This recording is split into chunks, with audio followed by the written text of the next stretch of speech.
The history of gaming, 1977 to 2025, isn't just about entertainment. It's the birth of an entirely new medium that fundamentally reshaped how we interact with technology, tell stories, and connect. 1977 wasn't just another year, it was the year everything changed. The Atari 2600 hit the market, bringing the arcade experience into your living room. Nolan Bushnell and Atari weren't just creating a console, they were templating an industry. The cartridge system, the joystick, and swappable games were revolutionary concepts, establishing gaming as a legitimate home entertainment medium. The late 70s and early 80s were wild, experimental times. Magnavox Odyssey and Intellivision pushed boundaries. Then came the flood. Coleco, Vectrex, dozens jumped in without understanding what made games compelling. This led to the great video game crash of 1983. A cautionary tale of market saturation and quality control learned the hard way. From the ashes of that crash, something extraordinary emerged. Nintendo didn't just revive the American gaming market in 1985, they completely redefined it.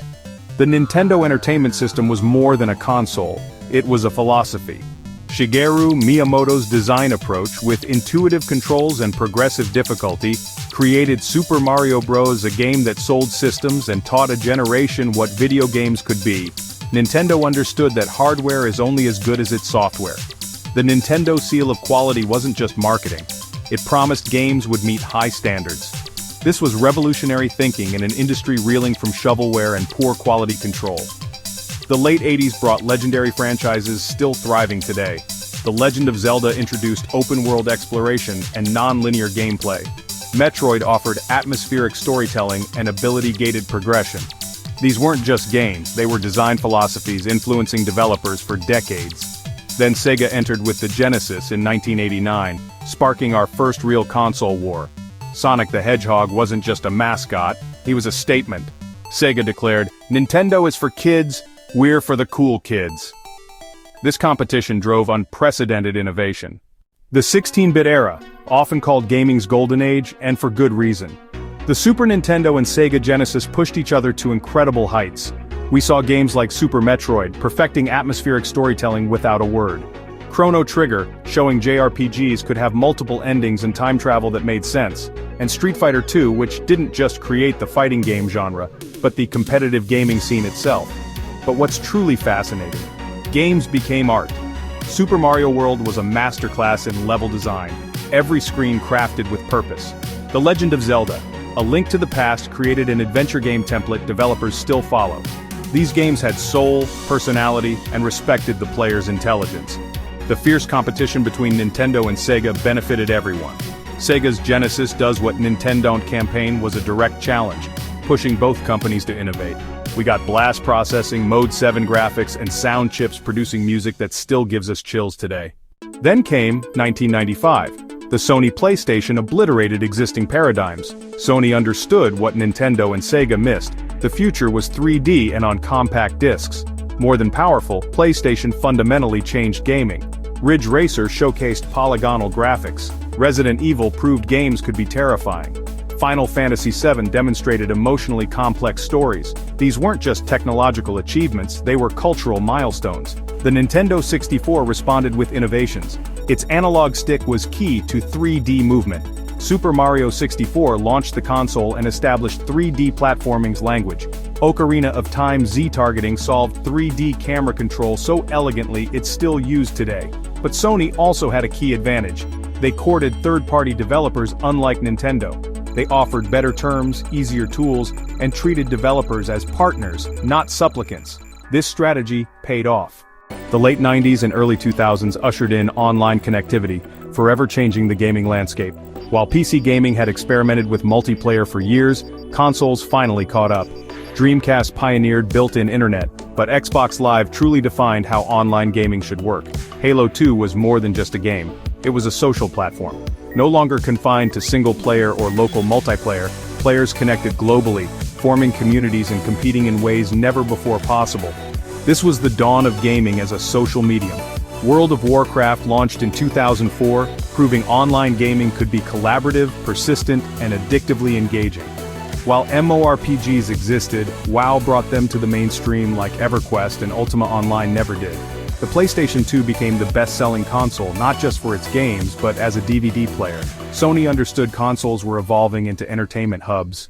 2006 brought us the Nintendo Wii, and once again, Nintendo proved innovation trumps raw power. Motion controls weren't new, but the Wii made them intuitive and fun. Wii Sports, more than a pack-in game, proved gaming could be for everyone, not just traditional gamers. The Wii's success forced Sony and Microsoft to respond with their own motion control systems. PlayStation Move and Kinect showed the entire industry was paying attention. More importantly, the Wii expanded the gaming audience in ways no one predicted.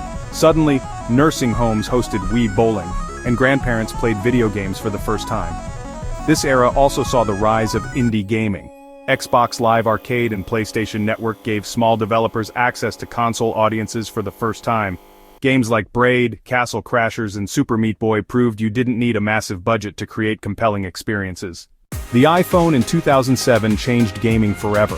While mobile gaming wasn't new, the App Store created a distribution model that democratized game development. Anyone could now make a game and potentially reach millions of players. Angry Birds proved simple, intuitive gameplay could be addictive. Candy Crush Saga showed free-to-play models could be profitable. These games weren't competing with consoles, they created entirely new categories of gaming experiences. Mobile gaming's rise coincided with social gaming. Farmville and other Facebook games integrated gaming into social networks, attracting players who had never considered themselves gamers. Online gaming culture matured. Streaming platforms like Twitch turned gaming into a spectator sport. Watching others play became as popular as playing yourself. The PlayStation 4 and Xbox One generation focused on power and online services. These consoles became entertainment hubs, integrating streaming, social features, and digital storefronts that transformed how we buy and play games. The Nintendo Switch, launched in 2017, proved Nintendo's innovation could disrupt the industry. Its seamless transition between home and portable gaming was revolutionary. Games like The Legend of Zelda, Breath of the Wild reimagined open-world design. This era also saw the rise of games as a service. Titles like Fortnite, Apex Legends, and Genshin Impact showed games as ongoing platforms, not discrete products. The Battle Royale genre exploded, proving new game types could emerge and dominate culture. Virtual reality became viable with Oculus Rift, PlayStation VR, and Quest. Though not mainstream, VR created entirely new gaming experiences. Cloud gaming services like Xbox Game Pass and PlayStation Now are challenging traditional gaming hardware. The promise is compelling. Play any game, anywhere, on any device. While the technology isn't perfect yet, the trajectory is clear. Game Pass in particular has changed how we think about game ownership and discovery. Its popular Netflix-like model has forced the entire industry to reconsider how games are distributed and monetized. Esports has turned competitive gaming into a billion-dollar industry. Games like League of Legends and Counter-Strike boast pro leagues with prize pools rivaling traditional sports. Gaming is now a legitimate career for players, streamers, and content creators. Indie gaming has also reached new heights. Games like Hades and Among Us show small teams can create experiences resonating with millions. Digital distribution has democratized game development in ways unimaginable in the cartridge era. As we look toward 2025 and beyond, gaming stands at another inflection point. The PlayStation 5 and Xbox Series X showcase cutting-edge console tech, ray tracing, 120 FPS gaming, and near-instant loading times. But the real innovations are happening in the spaces between traditional categories. Augmented reality gaming, pioneered by Pokémon Go, is maturing. The metaverse, though overhyped, offers genuine possibilities for persistent virtual worlds. AI is changing how games are developed and how NPCs behave. Most importantly, gaming has become a truly global, inclusive medium. Incredible games from diverse developers worldwide tell stories reflecting the full human experience. From Pong's Blips to today's photorealistic AAA worlds, we've witnessed the birth and maturation of a new art form. Gaming evolved from niche hobby to dominant cultural force, influencing storytelling, social interaction, and technological innovation. The history of gaming from 1977 to 2025 isn't just entertainment. It's how we learn to interact with digital worlds, and they with us. And we're just getting started.